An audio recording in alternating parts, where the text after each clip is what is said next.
तो कैपेसिटर इन सीरीज और पैरेलल के फॉर्मूले आपके मैंने बोर्ड पे लिख दिए हैं, इन्हीं फॉर्मूलों पर ध्यान रखना आप लोग। तो इसके साथ मैं आपके एनसीईआरटी का क्वेश्चन नंबर 2.6 करवा रहा हूँ। इस क्वेश्चन के अंदर आपको 3 कैपेसिटर दे रखे हैं, तीनों कैपेसिटर की वैल्यू सेम है 9 पिको फैराड, इनको सीरीज में कनेक्ट किया गया है। ये क्वेश्चन की स्टेटमेंट है बेटा जो आपको गिवन है, और ये पूछा है इक्विवेलेंट कैपेसिटेंस बताइए क्या होगा। तो इक्विवेलेंट कैपेसिटेंस निकालना आता है ना आप सभी को, 1/CS = 1/C1 + 1/C2 + so on। तो 1/9 + 1/9 + 1/9 it comes out to be 3/9, यानी कि 1/CS = 1/3। तो CS की वैल्यू आ जाएगी बेटा 3 pico farad. Is it okay everyone? ये कैलकुलेशन आई थिंक सबसे आसान कैलकुलेशन है, इसमें तो किसी को कोई दिक्कत होनी नहीं चाहिए। तो 3 पिको फैराड आ गया। अब सेकंड क्वेश्चन आपसे ये पूछा हुआ है कि भाई हमने इन तीनों को 120 वोल्ट सप्लाई से कनेक्ट कर दिया है, तो आप ये बताइए कि हर एक के पास अलग अलग पोटेंशियल कितना होगा। मैं इस क्वेश्चन में आपसे 2 चीज़ें डिस्कस कर रहा हूँ बेटा। चार्ज भी हर एक पर अलग अलग निकाल के दे रहा हूँ, और तो ये वैल्यू आ गई 3 पिको फैराड, और पोटेंशियल आपको दे रखा है 120 वोल्ट। पोटेंशियल दे रखा है 120 वोल्ट। जब आप एक तरीके से मानो कि ये C आ गया है और ये V है, तो we know that the relation Q = CV। तो आप यहाँ से चार्ज बड़े आराम से निकाल सकते हो। पिको का मतलब होता है 10⁻⁻12, 3 × 10⁻12 × 120, तो ये आ गया 360 × 10⁻12, या फिर आप ये कह सकते हो 360 पिको कूलम। कैन आई से इट 360 पिको कूलम बेटा? इसमें तो किसी को कोई डाउट नहीं होना चाहिए ना। The main part of the question is, मैं इसको डायग्रामेटिकली समझा रहा हूँ। देखो, जब 3 कैपेसिटर आपने सीरीज में जोड़े, उनका इक्विवेलेंट कैपेसिटर निकालना कोई डिफ़िकल्ट वर्क नहीं है। टोटल पोटेंशियल या टोटल चार्ज निकालना कोई डिफ़िकल्ट वर्क नहीं है। प्रॉब्लम इससे आगे शुरू होती है कि हर एक पर अलग अलग चार्ज और अलग अलग पोटेंशियल निकालना है। मैं थोड़ा सा डायग्राम के साथ चल रहा हूँ बेटा, आप सुनना आप जरा ध्यान से। ये 3 कैपेसिटर थे आपके, मैं इनकी नेमिंग कर लेता हूँ। ये C1 है, ये C2 है और ये C3 है। इनको 120 वोल्ट पोटेंशियल से कनेक्ट किया। आप सिर्फ ये बताओ मुझे, जब सीरीज में हम इन्हें कनेक्ट करते हैं तो कौन सी चीज़ सेम रहती है?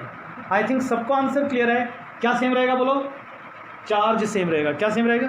चार्ज सेम रहेगा। ओके, इसका मतलब Q1, Q2 और Q3 तीनों सेम रहेंगे। कितने रहेंगे? जितना ये टोटल चार्ज है, यानी कि Q1 की वैल्यू = Q2 की value = Q3 and is equal to Q, and it is equal to 360 pico coulomb. अब देखो, सब पे अलग अलग चार्ज आपके पास आ गया, तो अब सब पर अलग अलग पोटेंशियल निकाला जा सकता है Q = CV लगाकर, यानी कि V = Q/C। जब मैं V1 निकालूंगा तो पहला चार्ज कंसीडर करूंगा और पहली ही कैपेसिटी कंसीडर करूंगा। पहले वाले पे चार्ज कितना है? 360 पिको कूलम, और पहले वाले की कैपेसिटी कितनी है? अगर आप देखो तो 9 पिको फैराड थी। ध्यान रखना बेटा, एक कूलम है, 9 पिको फैराड। पिको से पिको कट जाएगा, 40 आ गया, 40 वोल्ट। ऐसे अगर आप V2 निकालोगे तो Q2/C2 आ जाएगा। ऐसे आप V3 निकालोगे, तीनों वैल्यू 40 वोल्ट आएंगी। ये बात थोड़ी सी अब आपको ध्यान देनी है यहाँ पर, और वो बात सिर्फ ये है, it is just a coincidence कि इस केस में पोटेंशियल भी सेम आया है।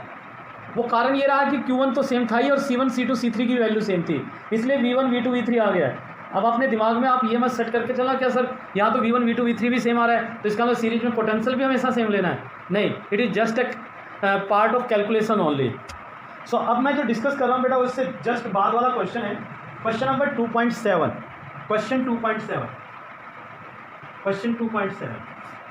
अब क्वेश्चन नंबर 2.7 में क्या कहता है आपका एग्जामिनर? 3 कैपेसिटर हैं, एक 2 pico farad, 3 pico farad and 4 pico farad, and they are connected in parallel. 3 capacitors are connected in parallel. 2, 3, इन तीनों को कनेक्ट किया गया पैरेलल में, and connected to a particular potential. वो वैल्यू भी आपको गिवन है, and the potential is 100 volt. तीनों को 100 वोल्ट सप्लाई से कनेक्ट किया गया। ये 2 पिको फैराड है, 3 पिको फैराड है, और ये 4 पिको फैराड है। C1, C2, C3, वही 3 पार्ट पूछे हैं। इक्विवेलेंट कैपेसिटेंस की वैल्यू निकालो, हर एक पर अलग अलग चार्ज निकालो, हर एक पर अलग अलग पोटेंशियल निकालो। ये क्वेश्चन है बेटा। देखो, इक्विवेलेंट कैपेसिटेंस तो निकालना बड़ा आसान है। C P equal to C1 plus C2 plus C3, तीनों को ऐड कर दो, 2 plus 3 plus 4, it comes out to be 9 picofarad. अब टोटल वोल्टेज दे रखा आपको 100 वोल्ट, तो यहाँ से आप टोटल चार्ज भी निकाल लो, Q equal to CV, CP into V, CP है 9 पिकोफैराड, 9 इंटू 10⁻12 इंटू 100, 900 पिको, मैंने 10⁻12 को दोबारा पिको लिख दिया, पिको कुलाम हो गया। रिमेंबर इट, सभी एक बात का ध्यान रखना बेटा, जब भी आपको हर कैपेसिटर पर अलग अलग चार्ज पोटेंशियल वगैरह कैलकुलेशन करनी हो तो आप सबसे पहले इक्विवेलेंट कैपेसिटेंस निकालोगे, उसके बाद आपको वोल्टेज गिवन होती है तो टोटल चार्ज भी निकाल लोगे। जब आप ये तीनों वैल्यू निकाल लोगे उसके बाद आपने ये डिसाइड करना है कि मैंने पोटेंशियल को सेम लेना है या चार्ज को सेम लेना है, यानी कि मुझे V को सेम लेके चलना है या चार्ज को सेम लेके चलना है। ये कौन डिसाइड करके देगा कि ये कैपेसिटर आपके सीरीज में कनेक्ट हैं या पैरेलल में कनेक्ट हैं। अब आगे प्रोसीड करते हैं। तो CP, V और Q, अब ये तीनों पैरेलल में है, बोलो कौन सी चीज़ सेम रहेगी? यस बोलिए, क्या चीज़ सेम रहेगी? It is potential. V same रहेगा, पैरेलल में क्या सेम रहेगा? V। इसका मतलब V1, V2, V3 all three are same and is equal to V। ये सारे के सारे सेम और V के बराबर रहेंगे। V की वैल्यू है 100 वोल्ट। अब तो बड़ा आसान रहेगा, Q1, Q2 और Q3 निकालना आपको। Q1 equal to C1 V1, ये देखो C1 की वैल्यू 2 पिकोफैराड, V1 की वैल्यू 100, तो ये आ जाएगा 2 इंटू 100 पिको कुलाम हो जाएगा। ऐसे आप C2 V2 निकालोगे, 3 इंटू 100 पिको कुलाम। ऐसे C3 V3 निकालोगे, 4 इंटू 100 400 पिको कुलाम। इस तरीके से आप हर एक पर चार्ज कैलकुलेट कर सकते हो, इंडिविजुअल चार्ज। पोटेंशियल सबका सेम लेकर चलोगे, सब पर इंडिविजुअल चार्ज कैलकुलेट कर सकते हो। तो हम लोग ये क्वेश्चन क्रिएट कर रहे हैं बेटा, मैं आपके लिए क्वेश्चन क्रिएट कर रहा हूँ, थोड़ा ध्यान से करना इस क्वेश्चन। ये कैपेसिटर है, साथ में ये दो कैपेसिटर लगे हुए हैं। आल्दो मैं सीरीज पैरेलल को कैसे पहचाना जाता है इसके बारे में भी कुछ देर के बाद आपसे डिस्कस करूँगा, फिर भी मैं ये पोर्शन से तो समझ में आ रहा है कौन पैरेलल है कौन सीरीज है, तो इसलिए एक आसान सा क्वेश्चन आपको दे रहा हूँ। ये 300 वोल्ट सप्लाई से आपने इन्हें कनेक्ट किया, तीन कैपेसिटर हैं, ये C1, ये C2 और ये C3। इसकी वैल्यू मान लीजिए आपको दे रखी है 4 माइक्रोफैराड, इसकी वैल्यू दे रखी है 2 माइक्रोफैराड, इसकी वैल्यू भी दे रखी है 2 माइक्रोफैराड। और आपके लिए क्वेश्चन ये है कि हर एक पर अलग अलग चार्ज और अलग अलग पोटेंशियल कैलकुलेट करना है। This is our question. अभी ये क्वेश्चन तो बड़े आसानी से समझा जा सकता है। ये दोनों कैपेसिटर आपको नजर आ रहे हैं, this two are in parallel. जब ये दोनों पैरेलल में होंगे तो ये दोनों मिलकर एक नया कैपेसिटेंस बनाएंगे और फिर वो कैपेसिटर इसके साथ हो जाएगा सीरीज में। देखो मैं इसका डायग्राम कन्वर्ट करूं, ये C1 हो गया और जब ये दोनों पैरेलल में हो जाएंगे तो इन दोनों के बदले एक नया कैपेसिटर आ जाएगा, वो इन दोनों की जगह आ जाएगा। तो इन दोनों की जगह जो कैपेसिटर आएगा मैं उससे C23 लिख देता हूँ बेटा, C23, C2 और 3 का कॉम्बिनेशन, और इसको 300 वोल्ट से कनेक्ट किया जा सकता है। ठीक है ना? तो ये आपका क्वेश्चन बन गया कि C1 और C23 क्या हो गया अब सीरीज में, तो ये पुराने वाला क्वेश्चन बन जाएगा। तो ये बताओ, ये जो कॉम्बिनेशन मैंने आपको कन्वर्ट किया है, are you able to understand? हमें ये समझ में आ गया है, तो हम लोग क्वेश्चन को प्रोसीड करते हैं। आप पहले C23 की वैल्यू निकालोगे। C2 और C3 पैरेलल निकालना है तो C23 की वैल्यू क्या आएगी? 2 और 3 का कॉम्बिनेशन, यानी कि 2 + 2, अरे नहीं भाई 4 आ जाएगी, 4 माइक्रोफैराड। पैरेलल में सिंपली ऐड होगा बेटा, इज इट ओके? हाँ, तो उल्टा हो गया। अब देखो, अब C1 4 और C23 भी 4। अब इन दोनों का इक्विवेलेंट कैपेसिटेंस निकालो तो 1/C comes out to be 1/4 + 1/4। इन दोनों का ऐड कर लेना बेटा, 1/2 आ जाएगा, यानी कि C की वैल्यू आ जाएगी 2 माइक्रोफैराड। इक्विवेलेंट कैपेसिटेंस निकालना सबको क्लियर? ने निकाल दिया है। अब क्या करेंगे हम? अब निकालेंगे हर एक पर अलग अलग चार्ज और अलग अलग पोटेंशियल। इसके लिए मैंने आपको तरीका बताया था। क्या तरीका बताया था?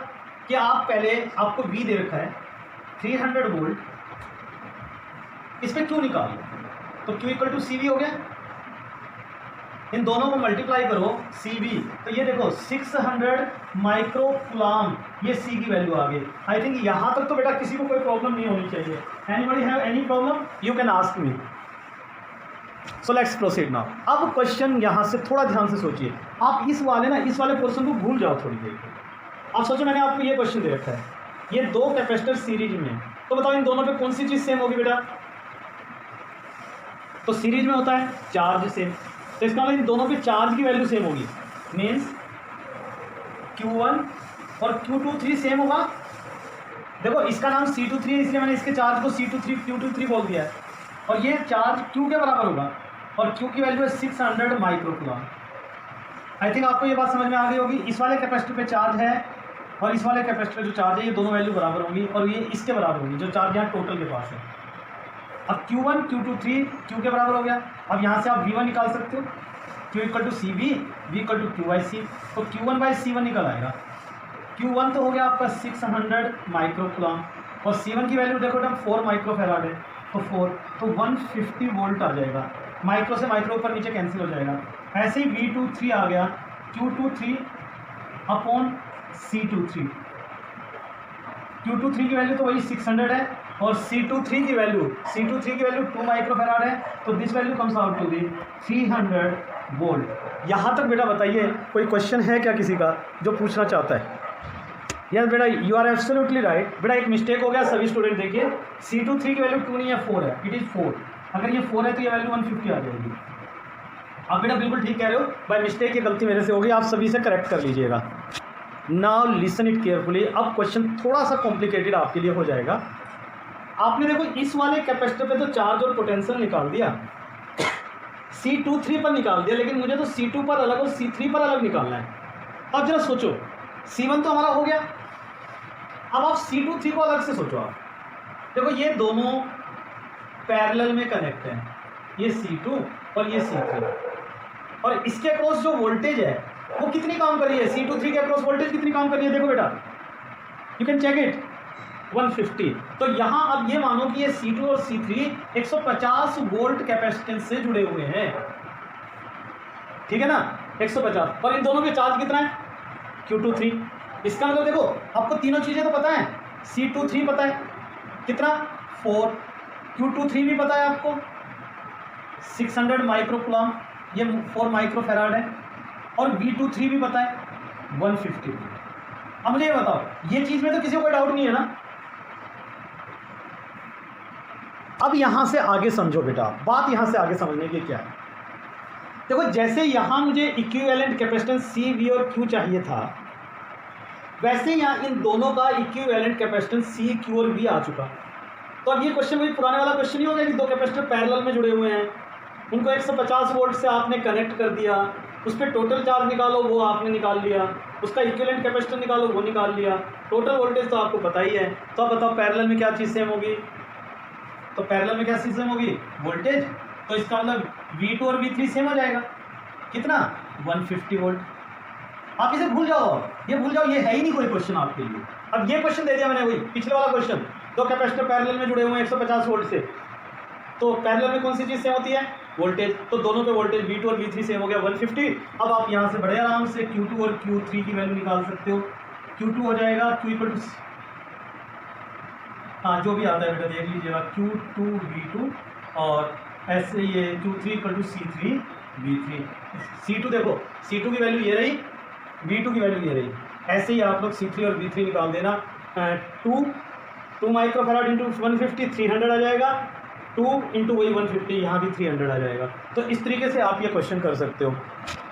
इसका सीधा मतलब ये है कि जब भी आपको कभी अलग अलग कैपेसिटर पर वैल्यू निकालनी हो, जैसे ये किया है आपने, जितनी बार भी इक्विवेलेंट कैपेसिटर निकालो ना, जैसे इसमें एक बार निकालो, 2 बार निकालो, एक बार यहाँ, एक बार यहाँ, और एक बार पूरे का, तो हर बार इक्विवेलेंट कैपेसिटेंस को एक नई प्रॉब्लम मान के चलते जाओ और क्वेश्चन को प्रोसीड करते चले जाओ, आपका आंसर आपके सामने आ जाएगा। बेटा नेक्स्ट क्वेश्चन है, n कैपेसिटर्स हैं, n capacitors all are of equal capacitance, सभी की कैपेसिटी वैल्यू सेम है, all are of equal capacitance. इनको एक बार सीरीज में जोड़ा गया, दूसरी बार इसे पैरेलल में जोड़ा गया, इन्हें सभी को एक बार सबको सीरीज में जोड़ दिया, एक बार सबको पैरेलल में जोड़ दिया। आपसे पूछा है कि what is the ratio of equivalent capacitance in the 2 cases. Question clear है सभी को? क्वेश्चन ये है कि you have to find the ratio of C S to the C P. The ratio of C S मतलब equivalent capacitance 1:n²। Let's see it everyone. देखते हैं बेटा, एक स्टूडेंट ने आंसर दिया 1:n²। वेरीफाई कर लेते हैं इसको कि क्या ये आंसर है। चलिए बेटा, जिनको पता है वो तो वेरी गुड, जिनको नहीं पता है वो सुनिए। मान लो सभी कैपेसिटर की वैल्यू x है, C1 भी x है, C2 भी x है, राइट। इस तरीके से Cn भी x है। अगर आपने इन्हें सीरीज में जोड़ा तो 1/Cs किसके बराबर आएगा? 1/x plus 1/x plus so on 1/x। तो यानी कि 1/Cs की वैल्यू आ गई n/x, तो Cs आ गया x/n, ये Cs की वैल्यू आ गई। ऐसे आप Cp निकाल लो, तो Cp किसके बराबर होगा?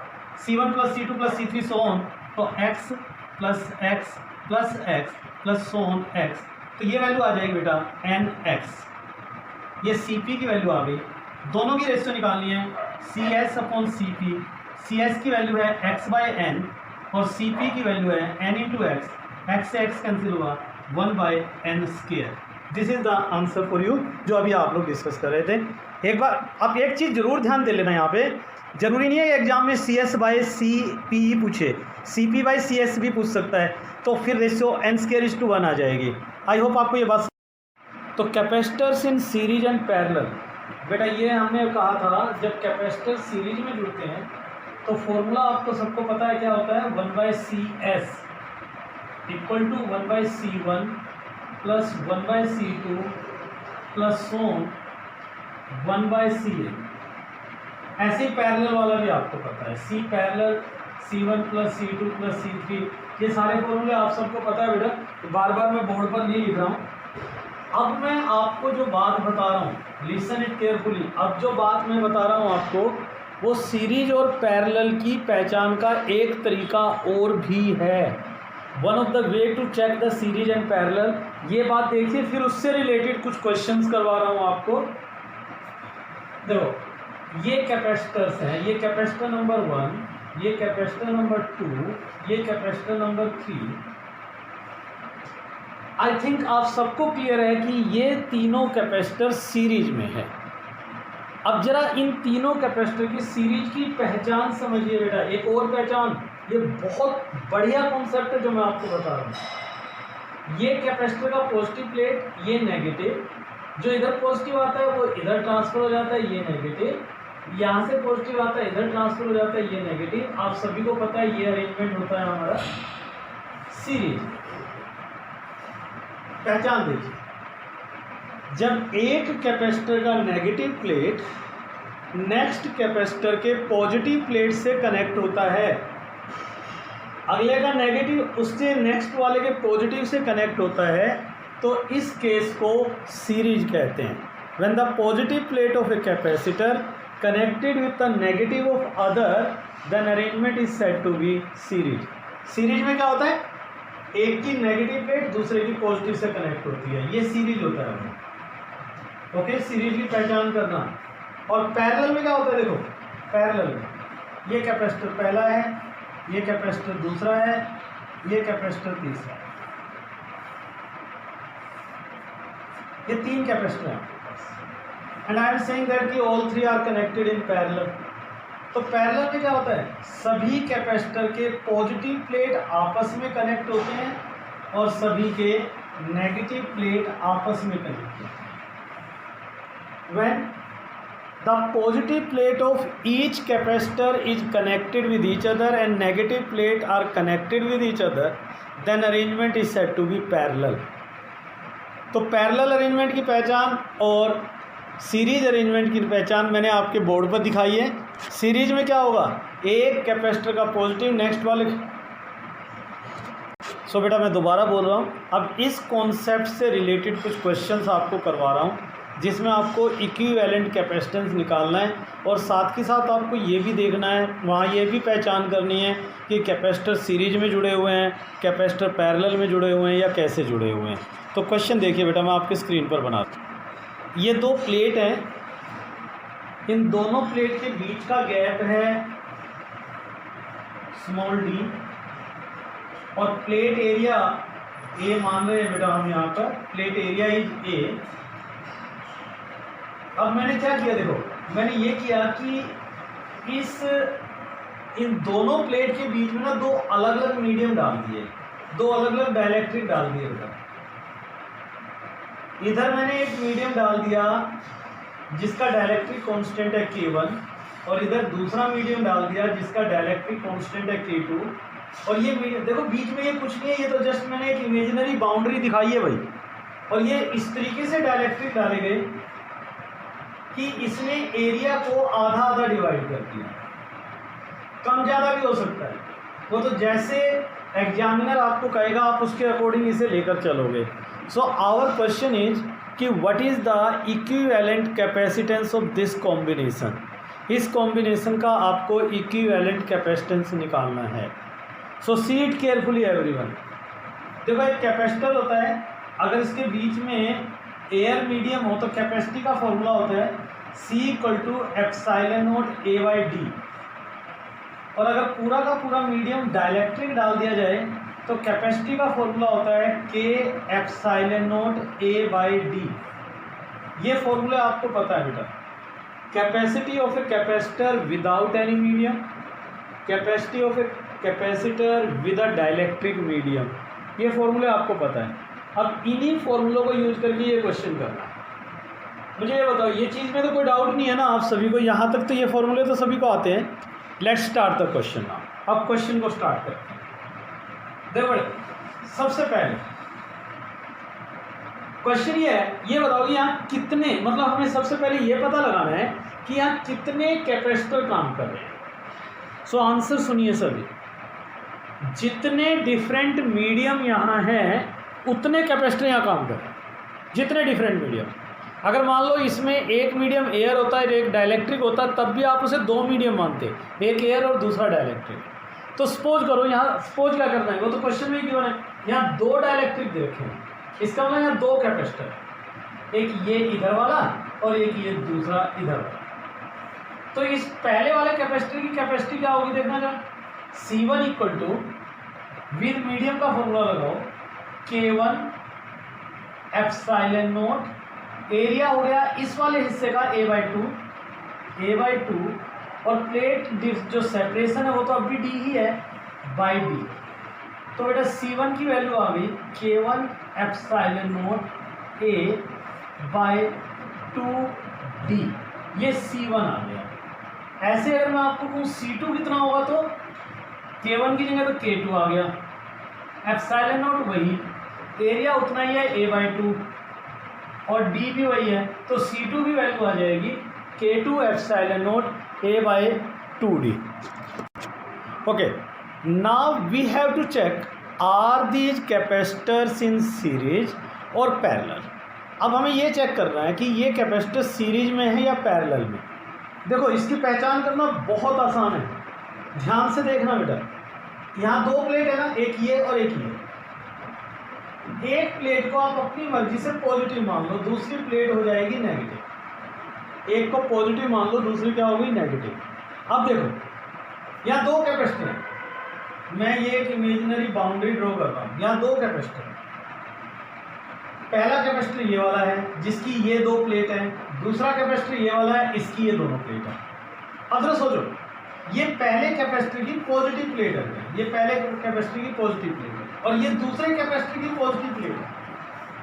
तो पहले कैपेसिटर की पॉजिटिव प्लेट दूसरे कैपेसिटर की पॉजिटिव प्लेट से कनेक्ट हो गई। इन द सेम वे अब यहाँ देखो, ये पहले की नेगेटिव, ये दूसरे की नेगेटिव। ओके, तो पहले की नेगेटिव दूसरे की नेगेटिव से कनेक्ट हो गई। ये ऐसे बिहेव कर रहा है जैसे एक कैपेसिटर का पॉजिटिव दूसरे के पॉजिटिव से कनेक्ट है और नेगेटिव नेगेटिव से कनेक्ट है, पॉजिटिव पॉजिटिव से और नेगेटिव नेगेटिव से। तो जब एक कैपेसिटर का पॉजिटिव नेक्स्ट के पॉजिटिव से कनेक्ट हो गया, नेगेटिव नेगेटिव से कनेक्ट हो गया, तो इसका मतलब ये दोनों कैपेसिटर सीरीज में हुए पैरेलल में हुए। सो देखो बेटा, अब ये कंफर्म हो गया कि ये दोनों कैपेसिटर पैरेलल में हैं। तो पैरेलल का फॉर्मूला आप सभी को आता है C=C1 + C2। इन दोनों को ऐड कर दो, ये C1 रहा ये C2 रहा, K1ε0A/2d + K2ε0A/2d epsilon naught A by 2d common आ गया, अंदर आ गया K1 plus K2। This is the equivalent capacitance of this combination. ये है आपका क्वेश्चन। Now see one more question here. उसी तरीके से दो प्लेट आपको दे रखी है, लेकिन इस बार दो मीडियम ऐसे डाले गए हैं, एक इस अपर हाफ में, एक इस लोअर हाफ। इसको K1 मान लो, इसको K2 मान लो।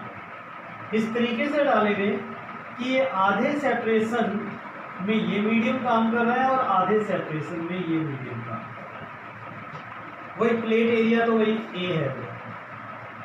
So the question is what is the equivalent capacitance of this combination. इस कॉम्बिनेशन का आपको इक्विवेलेंट कैपेसिटेंस निकालना है। तो बात तो बिल्कुल क्लियर है, वही बात जो आपने पहले पढ़ी थी वही है, जितने डिफरेंट मीडियम उतनी कैपेसिटेंस। तो यहाँ दो डिफरेंट मीडियम है, ये पहला ये दूसरा। तो इस मीडियम का पहला कैपेसिटेंस देखो C1 equal to K1 epsilon not. इस बार इस कैपेसिटर का प्लेट एरिया पूरा A है, लेकिन डिस्टेंस आधा हो गया इस बार D/2। तो वैल्यू आ गई 2K1 epsilon naught A/D। Similarly अगर आप C2 निकालोगे तो 2K2 एप्सिलॉन नॉट A/D आ जाएगी। एक बात ध्यान रखनी है बेटा, आप सभी ने एक बात ध्यान रखनी है। क्या? ये देखो यहाँ तो ये D/2 है। सपोज उसने ये कहा होता है कि ये D/3 है, ये D/3 है, तो फिर आपको D में से इसे सब्ट्रैक्ट कर लेना था, ये 2D/3 हो जाएगा। मेरी बात क्लियर हो रही है ना आप सभी को? कि आपने ये देखना पूरा D है, किस प्लेट का कितना रीजन है। कोई जरूरी नहीं है कि वो हमेशा D/2 ही होगा, ये आपको एग्जामिनर अपनी मर्जी से वेरी भी करवा सकता है। तो ये आपने देखना है कि एग्जामिनर ने क्या वैल्यू दी हुई है। आई होप यहाँ तक तो किसी को कोई डाउट नहीं होगा बेटा। अगर कोई डाउट हो तो आप पूछिए जो प्लीज। अब हम चेक करेंगे कि ये कैपेसिटर सीरीज में है या पैरेलल में है। चलो देखो बेटा, तरीका समझिए। आप एक प्लेट को पॉजिटिव मान लो, ये प्लेट मैंने पॉजिटिव मान लिया, ये नेगेटिव मान लिया। बीच में ये जो बाउंड्री है इसे आप एक इमेजिनरी प्लेट मानो। अगर आपने इसे एक इमेजिनरी प्लेट माना है तो ये पॉजिटिव प्लेट के नज़दीक अगर एक दूसरी प्लेट रखी है तो इसकी वजह से यहाँ एक नेगेटिव चार्ज इंड्यूस होगा। जितना नेगेटिव यहाँ होगा उतना ही पॉजिटिव यहाँ इंड्यूस होगा।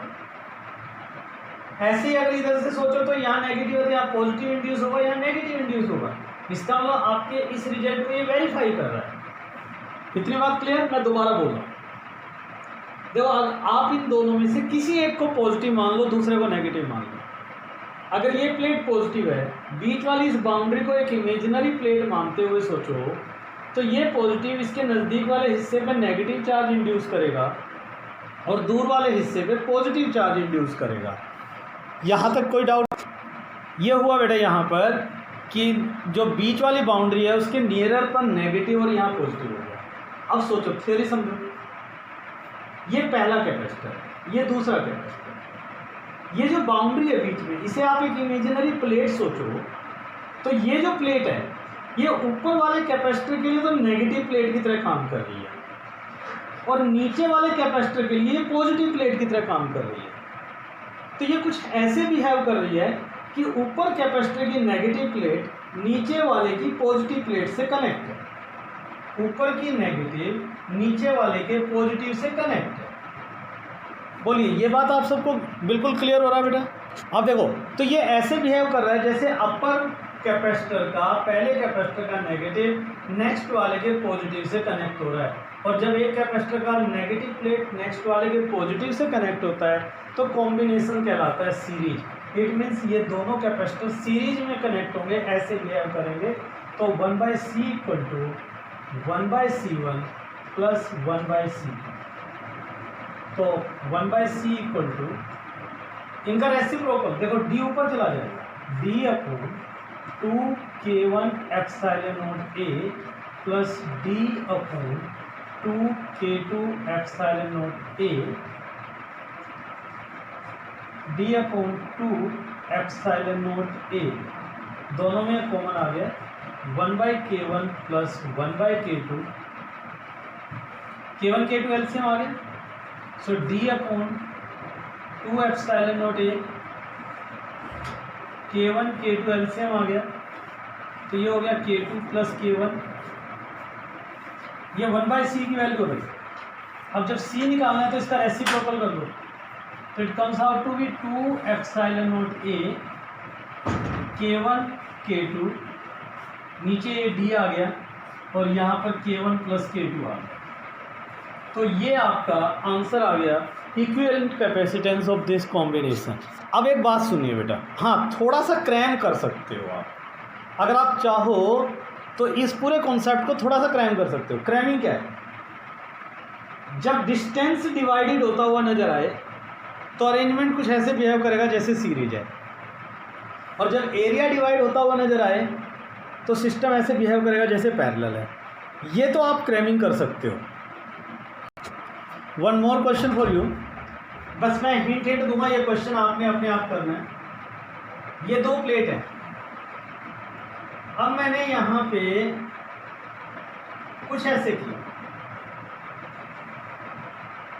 एक मीडियम तो यहाँ डाल दिया, एक मीडियम यहाँ डाल दिया, और यहाँ कोई मीडियम डाला ही नहीं। इस मीडियम का डाइलेक्ट्रिक कांस्टेंट K1, इसका डाइलेक्ट्रिक कांस्टेंट K2, और यहाँ एयर है, एयर, ये वही D है गैप, एरिया A,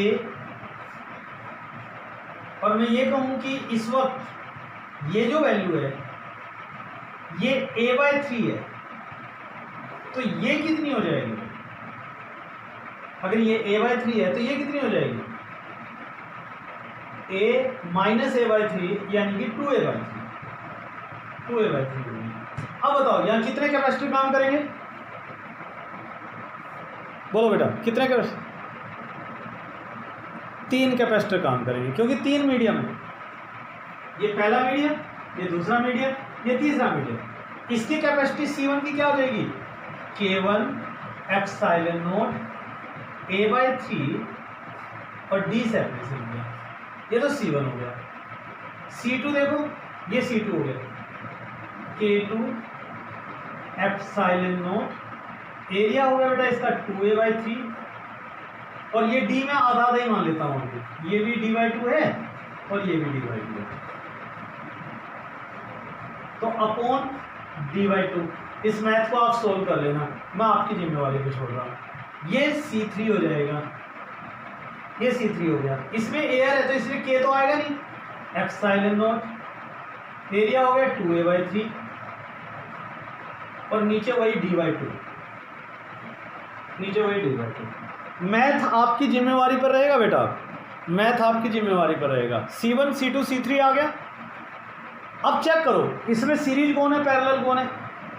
तो देखो ये पॉजिटिव, ये नेगेटिव, तो अब 3 कैपेसिटर है, तो पहले इसको सोचो, ये पॉजिटिव तो ये नेगेटिव हो जाएगा, ये पॉजिटिव हो गया, ये नेगेटिव हो गया। तो जो कैपेसिटर, ये वाले कैपेसिटर, ये वाला कैपेसिटर जिसका नाम मैंने C3 रखा है, ये वाला कैपेसिटर जिसका नाम मैंने C2 रखा है, पहले ये दोनों कैपेसिटर आपके सीरीज में बिहेव करेंगे जैसे आपने पहले प्रीवियस क्वेश्चन अभी सोल्व किया। अब जब C23 आप सोल्व कर लोगे तो वो जो C23 वैल्यू आएगी वो C1 के साथ सीरीज पैरेलल में आ जाएगी। C23 इसके साथ क्या आ जाएगी? पैरेलल में आ जाएगी। यानी कि आपने इसमें अलग अलग सोल्व करना है। पहले आप C2 C3 को मैं वही रिपीट कर रहा हूँ, आपने पहले C2 C3 को सोल्व करना है। ये दोनों सीरीज में हो गए बेटा। पिछले वाले क्वेश्चन को देखो, आप इसे भूल जाइए, है ही नहीं, तो ये पिछले वाला क्वेश्चन हो गया जस्ट अभी जो, ठीक है ना। अब जब C2 C3 सीरीज में होकर सोल्व हो जाएगा तो एक आंसर आ जाएगा यहाँ से, उसको मैं C23 मान लेता हूँ। अब वो C23 C1 के साथ पैरेलल में हो जाएगा। इससे पहले वाला क्वेश्चन जो अभी आपने कुछ देर पहले डिस्कस किया था, बोलिए इस मैथ को कर लोगे? Now you have to attempt this question. अच्छा, इस क्वेश्चन के अंदर एक चीज़ और भी की जा सकती है। वो क्या हो सकता है? एग्जामिनर आपको K1 K2 K3 की वैल्यू दे दे, K1 की वैल्यू दे दे, मान लो कह दे K1 3 है, K2 की वैल्यू दे दे, वो कहते भाई K2 का आपने 2 लेना है, तो फिर क्या चेंज करोगे आप? सोचो बेटा, फिर क्या चेंज होगा बताइए। आपको K1 K2 की वैल्यू दे रखी हो तो आप K1 यहाँ K1 की जगह 3 पुट कर दो, K2 की जगह यहाँ 2 पुट कर दो, तो उससे जो मैथ चेंज होगा, छोटा मोटा मैथ चेंज होगा, वो मैथ आप देख लीजिएगा, बाकी और तो कोई बदलाव आना नहीं है, मैथमेटिक्स ही तो चेंज होगा।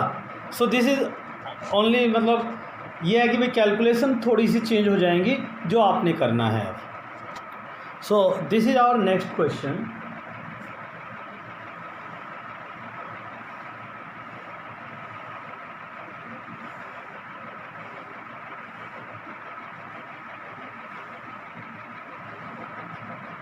इस तरीके से एक प्लेट अरेंजमेंट आपको दे रखा है और इस प्लेट अरेंजमेंट में आपको इक्विवेलेंट कैपेसिटेंस निकालना है।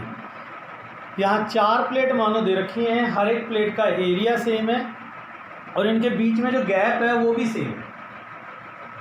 ये जो गैप है ये भी सेम है, D, ये गैप भी D है और ये गैप भी D। So see the procedure everyone, see the procedure everyone. सबसे पहले ये पता लगाओ कि यहाँ कितने पॉसिबल कैपेसिटर काम कर रहे हैं। सो मेथड क्या है सुनिए बेटा, आप यहाँ पर एक प्लेट को पॉजिटिव और एक को नेगेटिव मान लो, जैसे आप पहले मान के आए। मान लो ये प्लेट पॉजिटिव है, देखो ये सारी एक सिंगल प्लेट ही तो है ना, एक तरीके से कनेक्टेड है, तो इस सब पे पॉजिटिव जाएगा, इस पे भी पॉजिटिव जाएगा, इस पे भी पॉजिटिव जाएगा। इसको नेगेटिव मान लो तो इस पर भी नेगेटिव आएगा, इस पर भी नेगेटिव आएगा। फर्स्ट स्टेप, एक प्लेट को पॉजिटिव और दूसरे को मान लीजिए negative. Now the step number 2, कितने पॉसिबल कैपेसिटर हो सकते हैं इसका अंदाज़ा लगाना है। तो पहले ये पता लगाओ कि कितने यहाँ कैपेसिटर बन सकते हैं। रिमेंबर इट, कॉन्जिक्यूटिव प्लेट्स के कॉम्बिनेशन ढूंढो। कॉन्जिक्यूटिव प्लेट, कोई भी प्लेट स्किप नहीं करनी है आपने। ये मैं कॉन्जिक्यूटिव प्लेट नंबरिंग डाल रहा हूँ, 1 2 3 4, 4 प्लेट है। एक कॉम्बिनेशन आपका बना 1 और 2 का, एक कॉम्बिनेशन बनेगा 2 और 3 का, एक कॉम्बिनेशन बनेगा 3 और 4 का। तो यहाँ पर 3 पॉसिबल कॉम्बिनेशन बन रहे हैं, 1 2 2 3 3 4। So once you made the pair, अब देखो कि यहाँ कितने कैपेसिटर काम कर रहे हैं और उसके बाद वो सीरीज में है या पैरेलल में। कैपेसिटर की पहचान बताई थी बेटा आपको कि कैपेसिटर की पहचान यह होती है कि capacitor must have 2 equal and opposite charge, 2 equal and opposite charge. अब पेयर नंबर 1 को देखो, इसकी 2 प्लेट है, ये पहली प्लेट, ये दूसरी प्लेट, इस पर पॉजिटिव चार्ज है, इस पर नेगेटिव चार्ज है। इसका मतलब ये कैपेसिटर की उस कंडीशन को सेटिस्फाई कर रहा है कि इसका 2 प्लेट होनी चाहिए और दोनों पे अपोजिट चार्ज होना चाहिए। इसका मतलब ये कॉम्बिनेशन आपका पहला कैपेसिटर C1 की तरह काम करेगा। अब इस कॉम्बिनेशन को देखो, ये सेकंड कॉम्बिनेशन है, सेकंड कॉम्बिनेशन का पहला प्लेट नेगेटिव और दूसरा प्लेट फिर से पॉजिटिव है, ये नेगेटिव और ये पॉजिटिव प्लेट है, तो इसका मतलब ये वाला कॉम्बिनेशन भी एक कैपेसिटर C2 की तरह काम करेगा। अब इस कॉम्बिनेशन को देखो, इस कॉम्बिनेशन की एक प्लेट पॉजिटिव और एक प्लेट नेगेटिव है, इसका मतलब ये कॉम्बिनेशन भी एक कैपेसिटर। ओके, अब मैं आगे प्रोसीड कर रहा हूँ। अब फाइनल डिसीजन ये है कि आर दे इन सीरीज और पैरेलल, आर दे इन सीरीज और पैरेलल। देखो अब यहाँ से मैं इस अरेंजमेंट को एक बार दोबारा दिखा रहा हूँ, थोड़ा पिक्चर क्लियर करने के लिए, कि भाई आपको थोड़ी पिक्चर साफ समझ में आ जाए, सिर्फ सीरीज और पैरेलल की पहचान करने के लिए। ये पॉजिटिव है, ये नेगेटिव है, ये पॉजिटिव है, ये नेगेटिव है। देखो भाई, ये प्लेट, ये वाली प्लेट, ये वाली प्लेट, ये वाली प्लेट, ये वाली प्लेट पहले कैपेसिटर की पॉजिटिव है। ये वाली प्लेट देखो, तो ये वाली प्लेट दूसरे कैपेसिटर की भी पॉजिटिव और तीसरे की भी पॉजिटिव है। ये वाली प्लेट दूसरे और तीसरे की कॉमन प्लेट है और पॉजिटिव है, और यही यहाँ से पॉजिटिव से ये वाली पहले कैपेसिटर की पॉजिटिव है। तो देखो कैपेसिटर नंबर 1 की पॉजिटिव, कैपेसिटर नंबर 2 की पॉजिटिव और कैपेसिटर नंबर 3 की पॉजिटिव आपस में कनेक्ट है। बोले बेटा ये बात क्लियर हुई? ऐसे ही अगर आप इसे देखो, ये नेगेटिव प्लेट है तीसरे कैपेसिटर के लिए, जबकि ये वाली प्लेट नेगेटिव है कैपेसिटर नंबर 1 और कैपेसिटर नंबर 2 के लिए। तो कुल मिला के बात ये हुई कि कैपेसिटर 1, कैपेसिटर 2, कैपेसिटर 3 तीनों के नेगेटिव प्लेट आपस में कनेक्ट है। कैपेसिटर 1, कैपेसिटर 2, कैपेसिटर 3 तीनों के पॉजिटिव प्लेट आपस में कनेक्ट है। जब हर कैपेसिटर के पॉजिटिव प्लेट आपस में कनेक्ट होंगे, हर एक के नेगेटिव प्लेट आपस में कनेक्ट होंगे, तो कॉम्बिनेशन सीरीज होगा कि पैरेलल होगा? तो आंसर है कॉम्बिनेशन पैरेलल होगा। जब सभी कैपेसिटर के पॉजिटिव प्लेट आपस में कनेक्ट हो जाते हैं और सभी के नेगेटिव प्लेट आपस में कनेक्ट हो जाते हैं, तो वो कॉम्बिनेशन पैरेलल कॉम्बिनेशन कहलाता है। इसका मतलब यहाँ पर C1, C2 और C3 तीनों हो गए पैरेलल में, आर इन पैरेलल। जहाँ तक देखो सेपरेशन और प्लेट एरिया तीनों का सेम है, इसलिए तीनों कैपेसिटी सेम रहेंगी। C1, C2, C3 all three are same. Epsilon naught A/D ये फॉर्मूला है। तो पैरेलल का फॉर्मूला बेटा C=C1 + C2 + C3, तीनों को ऐड कर दीजिए, आंसर आ जाएगा 3 A/D। पैरेलल में बेटा कॉम्बिनेशन होता है C=C1 + C2 + C3, तीनों को जोड़ दो, आपका आंसर आ जाएगा। So this is the new question for you. ये एक अरेंजमेंट दे रखा है बिल्कुल वैसे ही जैसे पिछले क्वेश्चन में था, और आपको इस अरेंजमेंट का इक्विवेलेंट कैपेसिटेंस निकालना है। तो बेटा प्रोसीजर वही रहेगा जो पहले था। तो देखो कितने पॉसिबल पेयर प्लेट्स के बन गए हैं, तो 1 2 3 डी इनके बीच का वो गैप है, ये सारे तीनों के गैप वही है, डी ही है। थोड़ा कंजेस्टेड हो रहा है इसलिए नहीं लिखा, और सभी का प्लेट एरिया भी है, ठीक है। इसको आप सोचने की जरूरत नहीं है, अगर वेरी करेगा तो वो आपको लिख कर देगा। तो कितने पॉसिबल कॉम्बिनेशन बने? 3, 1 2 3, 3 कॉम्बिनेशन। इसको पॉजिटिव मान लो, इसको नेगेटिव मान लो। तो ये प्लेट पॉजिटिव, ये प्लेट पॉजिटिव, ये नेगेटिव है तो ये नेगेटिव और ये नेगेटिव। ये कॉम्बिनेशन क्लियर हो गया। अब चेक करो कि यहाँ कितने पॉसिबल कैपेसिटर बन रहे हैं। देखो पहले कॉम्बिनेशन को देखो, एक प्लेट पॉजिटिव एक नेगेटिव, इसका मतलब ये कैपेसिटर की तरह काम करेगा। दूसरे कॉम्बिनेशन को देखो, इस कॉम्बिनेशन की दोनों प्लेट नेगेटिव है, इसका मतलब ये कैपेसिटर नहीं है। इस कॉम्बिनेशन को देखो, एक नेगेटिव एक पॉजिटिव, ये कैपेसिटर है। इसका मतलब सीधा हुआ बेटा यहाँ 2 कैपेसिटर काम कर रहे हैं। फर्स्ट कॉम्बिनेशन और third combination will behave like a capacitor. Now you have to check whether this combination, whether these two capacitors are in series or parallel. देखो जहाँ तक इन दोनों कैपेसिटर की वैल्यू का सवाल है, C1 और C2 दो ही तो कैपेसिटर है ना, इसको मैं C1 नाम दे देता हूँ, इसको C2, वो तो सेम है। तो ये हो गया ε0 A/D। अब रह गई बात सीरीज है या पैरेलल है। तो देखो ये पहले कैपेसिटर की पॉजिटिव प्लेट और ये दूसरे कैपेसिटर की पॉजिटिव प्लेट, तो दोनों पॉजिटिव आपस में कनेक्ट हो गई। ऐसे ये पहले की नेगेटिव और ये दूसरे की नेगेटिव, ये दोनों नेगेटिव आपस में कनेक्ट हो गई। तो दोनों कैपेसिटर के पॉजिटिव आपस में कनेक्ट हैं, दोनों के नेगेटिव आपस में कनेक्ट हैं, तो इसका सीधा मतलब हुआ दे आर इन पैरेलल। तो C comes out to be C1 + C2। दोनों को आप ऐड कर दोगे तो आपका आंसर आ जाएगा 2 ε0 A/D। This is your answer. तो ये था बेटा आपका क्वेश्चन।